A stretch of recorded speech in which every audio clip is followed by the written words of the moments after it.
Well, a spokesman for Iran's foreign ministry issued a warning this morning that an American intervention in the ongoing Israeli strikes targeting the country would spark, quote, an all-out war. That coming as President Trump urged the leaders of Iran to surrender unconditionally. Meanwhile, back here in the U.S.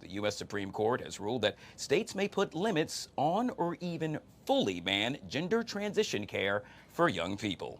Joining us to discuss this and so much more is Mr. Armen Kurdian, U.S. Navy captain, retired political strategist, and California State Senate seat candidate. Always good to see you, my friend. Welcome back to the show. All right, back at you, guy. All right, let's jump into it. Busy day on tap. President Trump says no one knows what he plans to do with regard to what's happening in Iran and Israel, referring to that conflict. Well, we know that Iran has now reached out to the U.S. However, Trump says it is perhaps too late. He also said, why didn't Iran negotiate with the U.S. before? Now there's death and destruction. It's the big question. Will the U.S. get involved in this conflict? Well, I don't agree with Trump's assessment that nobody knows what's going to happen. I think Trump knows what's going to happen, but he's probably the only one. I think what's going to happen is that Trump is mulling whether or not to destroy the hardened facilities in Natanz and Fordo, and then is moving Trump troops and forces into the region to protect U.S. Forces of 40, 50,000 troops there, the ground troops, and also the folks there in the Navy, the folks who are right now defending Israel, and probably coordinating with a lot of the Middle Eastern nations, Saudi Arabia and UAE, et cetera, to perhaps continue to form a coordinated defense against any Iranian ballistic missile or drone attack.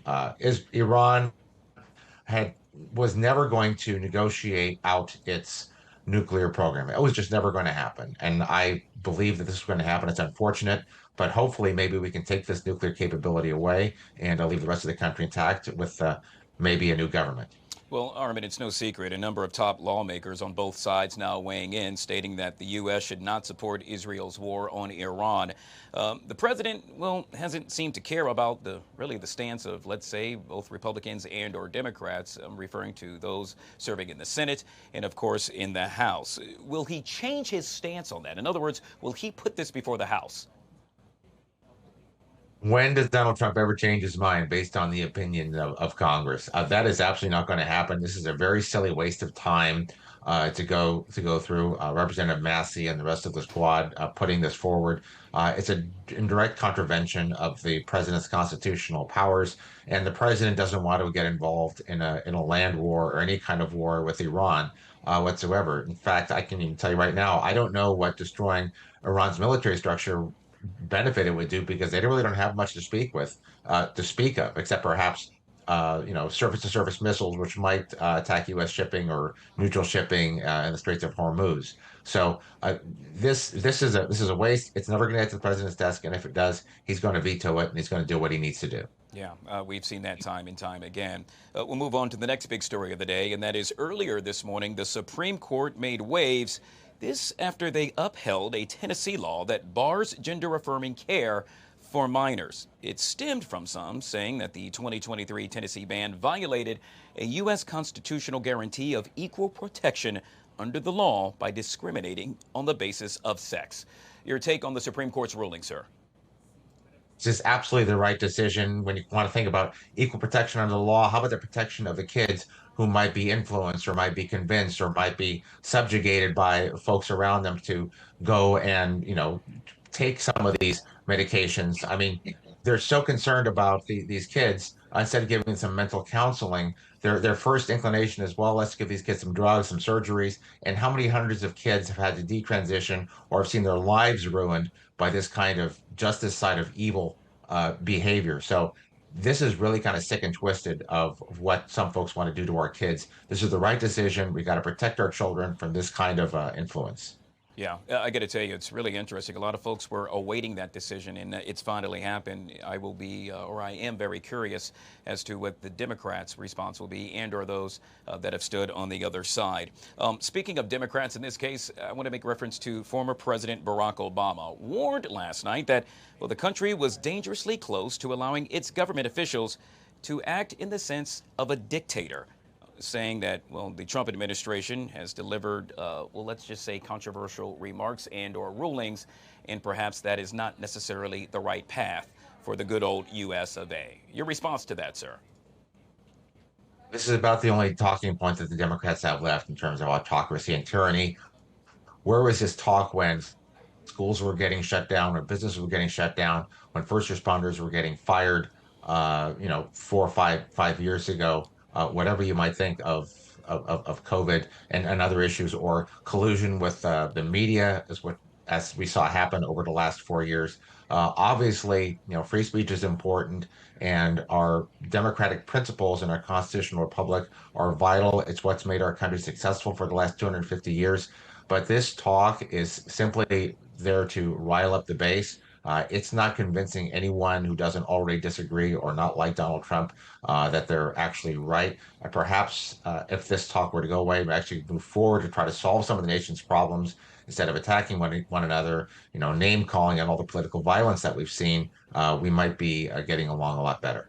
Mr. Kurdian, we know that Governor Tim Walz has now condemned the assassination of former Minnesota House Speaker Melissa Hortman and her husband as politically motivated. But questions remain about the suspect's political affiliation.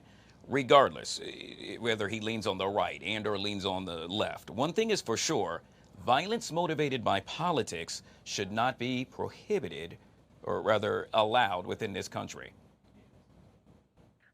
Absolutely.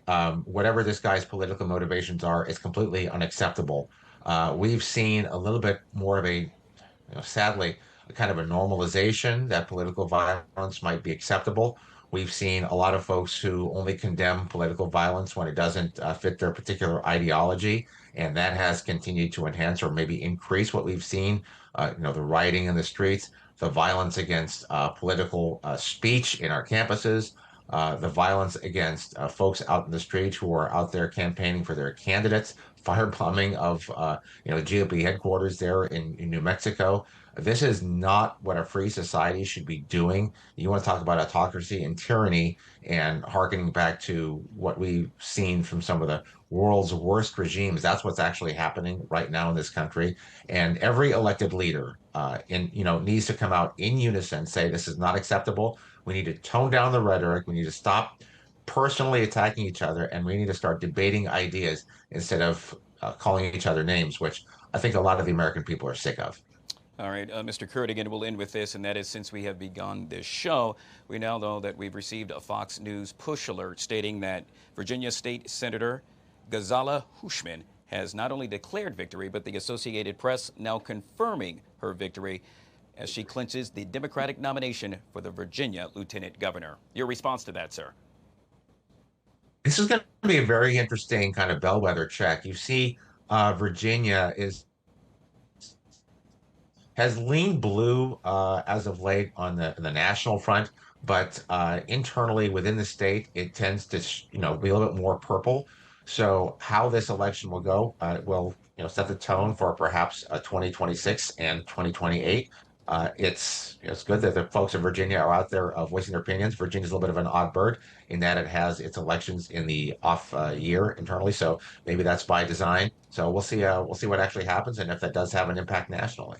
Yet again, for the latest, you can log on to our website, and that's fox5dc.com. Mr. Armen Kurdian, always good to see you, sir. Thank you so much for joining us right here on the Live Zone. Have a great day, guys. Thanks. All right.